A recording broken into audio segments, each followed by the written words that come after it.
in her presentation. Elaine was talking about how we and our neighbors have been sinned against and how that leaves the residue of Han. And she closed with talking about the transformation of that Han into something good. I want to tell you about Maysoon Darwish and how she has transformed the residue of Han in her life. In Genesis 45, Joseph meets with his brothers, and he says to them, you intended this for evil, but God led me here to save your lives. And that's what's happened in Maysoon's life. In 2006, her husband, they lived in Damascus, and he was on a business trip to China when he got a phone call and he was told by his friends and his family that it was not safe for him to return to Syria. He had been politically active, and it was no longer safe for him. So he sent for his wife, Maysoon, and their 2 young daughters, and they ended up in the port city of Macau. It's sort of the Las Vegas of southern China. And they didn't know what to do. They were suddenly refugees. He had been a businessman, and now they were refugees. There was no opportunity for them to work, and they were stuck. China was not a place that was welcoming refugees to resettle there. And one day, Maysoon went down to the park, and she saw a group of women there, and she was intrigued, and they were a mixture of Chinese women and some Caucasian women. There was a woman there from England named Linda Ng, and she got to know them and found out that they were all Christians. And they invited her to come to a Bible study. And she went to this Bible study, and there she met George and Tobia Veith, who were witness workers in Macau.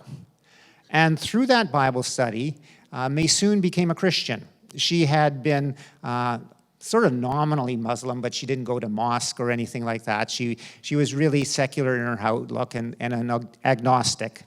And she became a Christian in Macau. And then George and Tobia came home on home leave to Winnipeg, and they got to know our congregation. And they said, we know this Syrian couple. This was way back in, I think, 2011 now. And they said, we know this Syrian couple, and they're stuck in Macau. Is there anything that Douglas Mennonite Church could do to help them?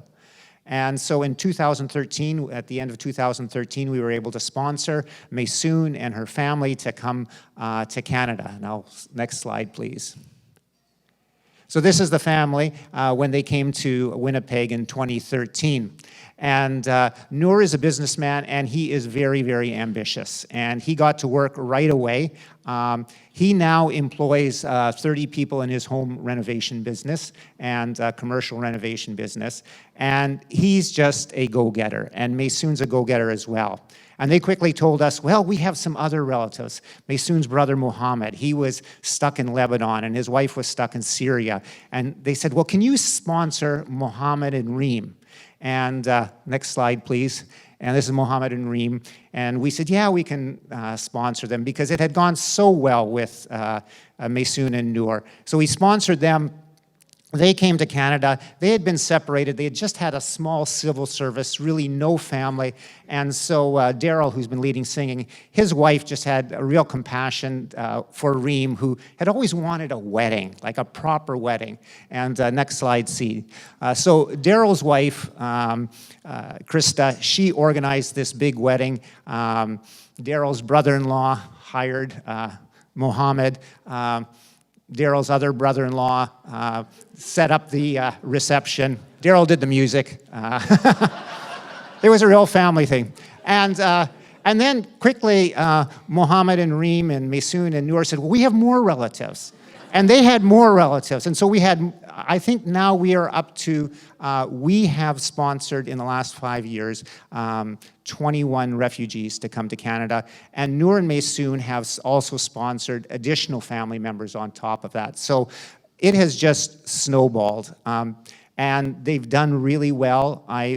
They get to work right away because Noor's like that. We sponsored some of his relatives who arrived on a Friday. They couldn't come to church on Sunday because they were working already, had jobs. And like I said, Noor is a go-getter. Three of the families have bought houses already. They become Canadian citizens, and it just keeps snowballing. Noor has a real ambition to see Syrians help Syrians, and so he started a organization called the Kurdish Initiative for Refugees, which has sponsored numerous other refugees. Last summer alone, that organization sponsored 37 other refugees. And they've started a summer program the last couple summers at our church where about 100 Syrian children meet every day at our congregation in our church building. And it just keeps rolling along.